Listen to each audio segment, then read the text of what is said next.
Daniel 4, 1 through 18. Devotional focus verse. I, Nebuchadnezzar, was at rest in mine house, and flourishing in my palace. I saw a dream which made me afraid, and the thoughts upon my bed and the visions of my head troubled me.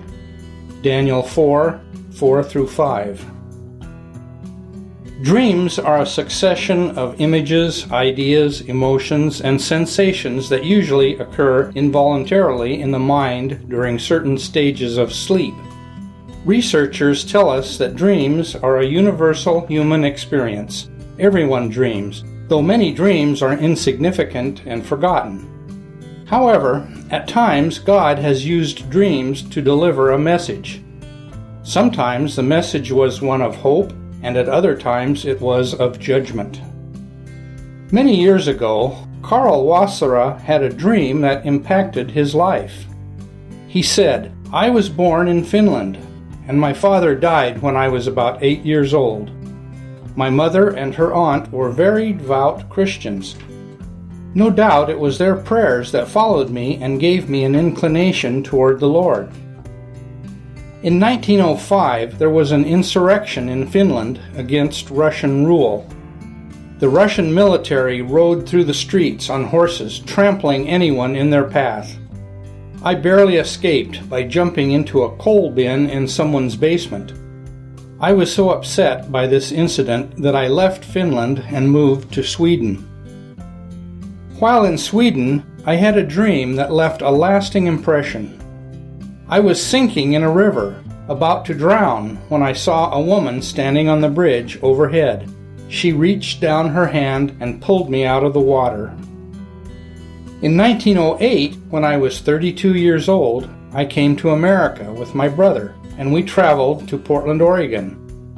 One day, while taking a walk, I met a Finnish minister.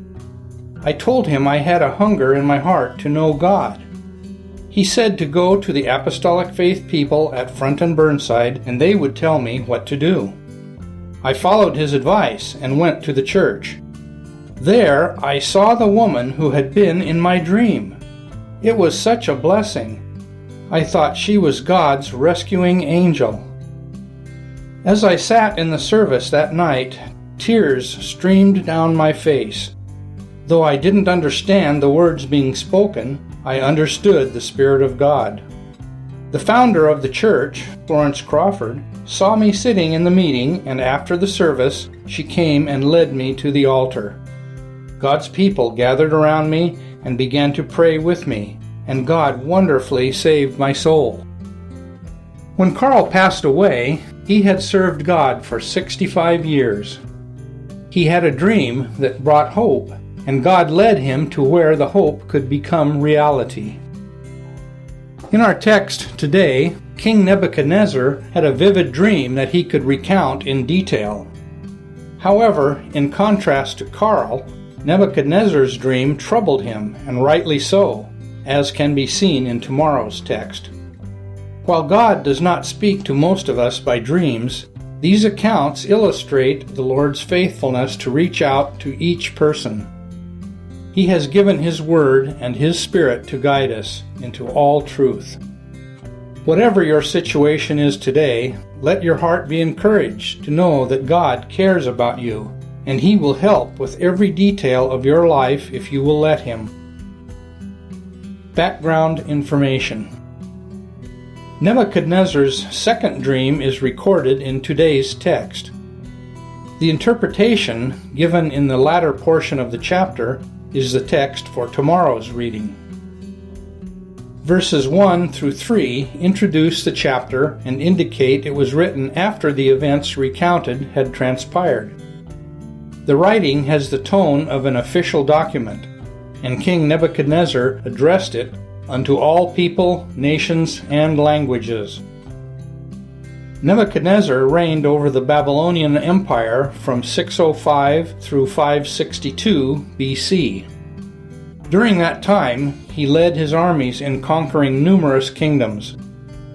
Additionally, he was a builder, and his work included the expansion and fortification of the city of Babylon. Although the dates of the events in this chapter are unknown, scholars believe they took place toward the end of his reign, because verse 4 says he was at rest in his house and flourishing in his palace. The sense is that the wars were completed, the victories had been won, and he was enjoying his life. Then he had this dream that troubled him.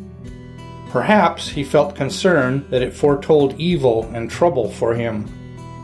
When the wise men of Babylon could not interpret the dream, Daniel was brought in. Nebuchadnezzar was sure Daniel would be able to give him the interpretation. The king had previous experience with Daniel and Daniel's connection to the God of the universe. In his dream, the king saw a tree that was large, strong, and beautiful, and that provided shade, shelter, and food. The height thereof reached unto heaven, was a common way for ancient writers to describe tall trees or towers. Also, the tree was visible to all people. Then a watcher, which was a heavenly being, declared that the tree must be cut down. However, a band of iron and brass would be put around the stump. Some scholars believe this indicated that the tree would not die completely. The analogy changed from a tree to a person when the heavenly being said he would be given the heart of a beast rather than that of a man. In other words, the person would think of himself as an animal and act like one. Most scholars believe that let 7 times pass over him means his condition would exist for 7 years. The heavenly being gave the purpose of the declaration, to the intent that the living may know that the Most High ruleth in the kingdom of men. Although the worship of heathen gods pervaded the culture of this time, the universal and timeless truth of God the Creator being in control would be unequivocally demonstrated. Conclusion. God wants to meet the needs of your life. If you look to Him and His Word, He will guide you.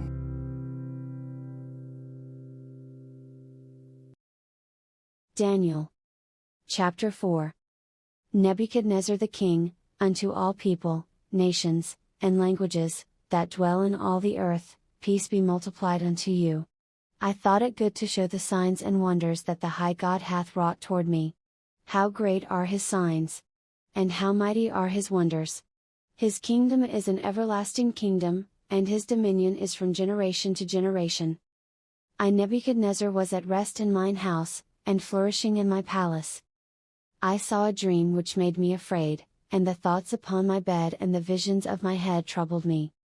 Therefore made I a decree to bring in all the wise men of Babylon before me, that they might make known unto me the interpretation of the dream. Then came in the magicians, the astrologers, the Chaldeans, and the soothsayers, and I told the dream before them, but they did not make known unto me the interpretation thereof. But at the last Daniel came in before me, whose name was Belteshazzar, according to the name of my God, and in whom is the spirit of the holy gods, and before him I told the dream, saying, O Belteshazzar, master of the magicians, because I know that the spirit of the holy gods is in thee, and no secret troubled thee, tell me the visions of my dream that I have seen, and the interpretation thereof. Thus were the visions of mine head in my bed, I saw, and behold a tree in the midst of the earth, and the height thereof was great. The tree grew, and was strong, and the height thereof reached unto heaven, and the sight thereof to the end of all the earth. The leaves thereof were fair, and the fruit thereof much, and in it was meat for all, the beasts of the field had shadow under it, and the fowls of the heaven dwelt in the boughs thereof, and all flesh was fed of it. I saw in the visions of my head upon my bed, and, behold, a watcher and an holy one came down from heaven. He cried aloud, and said thus, Hew down the tree, and cut off his branches, shake off his leaves, and scatter his fruit, let the beasts get away from under it, and the fowls from his branches. Nevertheless leave the stump of his roots in the earth, even with a band of iron and brass, in the tender grass of the field, and let it be wet with the dew of heaven, and let his portion be with the beasts in the grass of the earth. Let his heart be changed from man's, and let a beast's heart be given unto him, and let 7 times pass over him. This matter is by the decree of the watchers, and the demand by the word of the holy ones, to the intent that the living may know that the Most High ruleth in the kingdom of men, and giveth it to whomsoever he will, and setteth up over it the basest of men. This dream I King Nebuchadnezzar have seen. Now thou, O Belteshazzar, declare the interpretation thereof, for as much as all the wise men of my kingdom are not able to make known unto me the interpretation, but thou art able, for the spirit of the holy gods is in thee.